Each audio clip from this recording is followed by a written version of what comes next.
Adlaw nga Miyerkules karon mga kaigsuunan, petsa 29 sa bulan sa Setyembre, tuig 2021.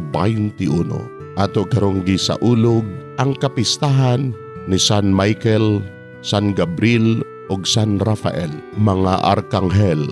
Ang pagbasa kinutlo gikan sa Ebanghelyo sumala ni San Juan, kapitulo 1, bersikulo 47 ngadto sa 51. Sa pagkakita ni Jesus kang Nataniel nga nagpadulong kaniya, miingon siya, ani ay tinuod gayud nga Israelita og hingpit ang iyang pagkamatinud-anon. Nganong nakaila ka man kanako? Nangutana si Nataniel kaniya. Si Jesus mitubag, nakita ko ikaw didto sa ilalom sa kahoyng igera sa wala kapatawga ni Felipe.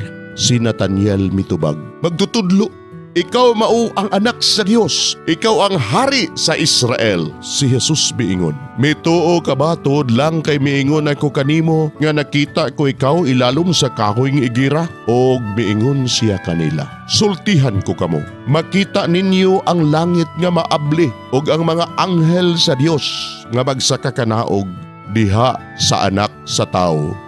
Mga igsuon, ang Ebanghelyo sa Ginoo. Daygon ikaw, O Kristo.